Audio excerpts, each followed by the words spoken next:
अब एक काम करो, बोले क्या, सुंदर प्रसाद बनाओ, प्रसाद बना करके सिद्ध करके वो यहीं कहीं बैठे होंगे, ज्यादा दूर गए नहीं होंगे, उनको लेके आओ। मंदिर में प्रसाद सिद्ध हो रहा था रहीम जी को प्रसन्न करने के लिए, लेकिन ठाकुर जी इतने व्याकुल हो गए, बोले अभी तो चूल्हा जलाएंगे, कढ़ाई धरेंगे, तब कुछ बनाएंगे, तब तक रहीम जी वृंदावन पहुंच जाएंगे। इतने में ठाकुर जी ने क्या किया, ठाकुर जी के सामने जो सोने की थाल में प्रसाद रखा था, ठाकुर जी ने वो थाल उठाया बड़ा सा और अपने कंधे पर रखा, खुद ही चले गए, स्वयं ही चले गए। यहां रहीम जी गोविंद कुंड पर बैठे थे, खूब गुस्सा हो रहे थे, ठाकुर जी को भली बुरी सुना रहे थे।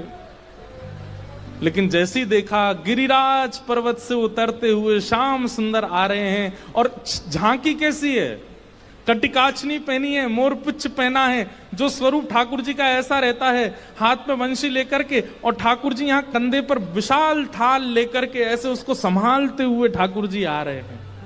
आहा, रहीम जी के लिए रहीम दास जी ने उसी समय ठाकुर जी की छवि का वर्णन किया, बहुत सुंदर।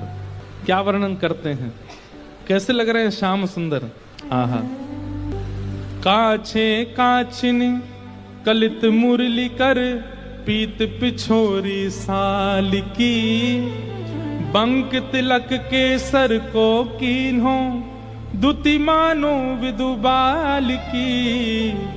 ओ छवि आवन मोहन लाल की, छवि आवन मोहन लाल की, छवि आवन मोहन लाल की, छवि आवन मोहन लाल की। आहा, हाँ, काछे काछ निकलित मुरली कर, पीत पिछोरी साल की, बंक तिलक के सर को कीन्हो, दुति मानो विदुबाल की। ओ छवि आवन मोहन। अरे मोय कोई वेद ध्वनि ब्रज में सुनावे तो मेरे कान इतने रीझे ना आए, लेकिन कोई प्रेम आसक्त है करके मुंह को घोरी घोरी गारी सुनावे, सो मैं तो वह के सामने प्रकट है जाऊं। वाह, हो छवि आवन मोहन लाल की, छवि आवन मोहन लाल। और थाल सामने रख करके ठाकुर जी वहां से अंतर ध्यान हो गए, लेकिन रहीम दास जी की स्थिति ऐसी, वो तो उसी छवि में छके हुए बैठे हैं, थाल सामने रखा है। इतने में गुसाई जी अपने असंख्य सेवकों के साथ खूब सारा प्रसाद बना करके लाए। रहीम जी के पास जैसे पहुंचे तो देखें यहाँ तो पहले से ही थाल रखी, और ये वो थाल है जो श्री जी बाबा की है, श्रीनाथ जी की है, नेत्र बंद हैं। गुसाई जी बोले, रहीम जी ये थाल आपके पास आई कैसे। आहा, बिसरत नाही सखी मोमन सो, चितवन बैन विशाल की।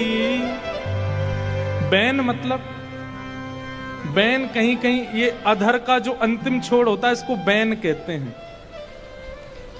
ठाकुर जी के ये कैसे बोले, इतने मधुर हैं कि जब ये ठाकुर जी मुस्काते हैं ना, तो वो जो अंतिम छोड़ है वो इतना प्रिय लगता है ठाकुर जी के मुखमंडल का कि वो मेरे नेत्रों से जा नहीं रहा है। विसरत नाही सखी मोमन सो, चितवन बैन विशाल की। नीकी हसन अधर सधरन छवि, छवि सुमन गुलाब की।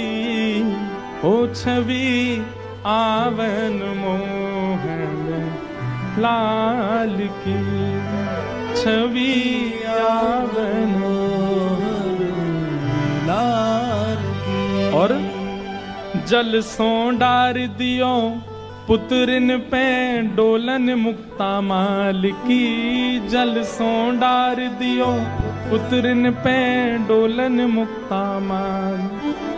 आप मोल बिन मोलन डोले, बोलन मदन गोपाल की। आप मोल बिन मोलन डोलन, बोलन मदन गोपाल की।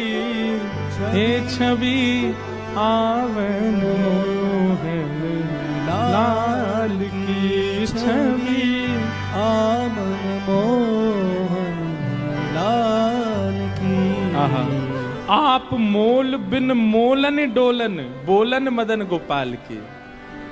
इतने मूल्यवान श्री ठाकुर जी यहाँ पर बिनमोल की तरह डोल रहे थे, बोल रहे थे, चल रहे थे, बैठे थे। गुसाई जी को बता रहे हैं रहीम जी, इतने मूल्यवान ठाकुर जी यहाँ पर बोल रहे थे, डोल रहे। देखो वो चरण चिन्ह दिख रहे हैं, यहाँ देखो, यहाँ से चंदन की सुगंधी आ रही, यहाँ बैठ गए थे आके और ऐसे मधुर स्वर बोल रहे थे कि अब मैं किसी और को सुनना नहीं चाहता उनके आगे। यह स्वरूप निरखे सोई जाने, अरे जिसने वो स्वरूप देखा होगा, यह स्वरूप निरखे सोई जाने, यही रहीम के हाल की। यह स्वरूप निरखे सोई जाने, यही रहीम के हाल की। ओ छवि आवन मोहन लाल की छवि, आवन लाल की। वहां रहीम जी के नेत्र सजल हैं और यहाँ गुसाई जी के सुनते सुनते नेत्र सजल हो गए। वाह ठाकुर जी, आपकी लीला। यहाँ हम इतनी सामग्री सिद्ध कर रहे थे रसोई में, लेकिन आपसे इतनी प्रतीक्षा भी नहीं हुई, आप अपनी थाल लेकर के आ गए और ऐसी लीला करके गए रहीम दास जी के पास आकर के। ऐसे हमारे ठाकुर जी।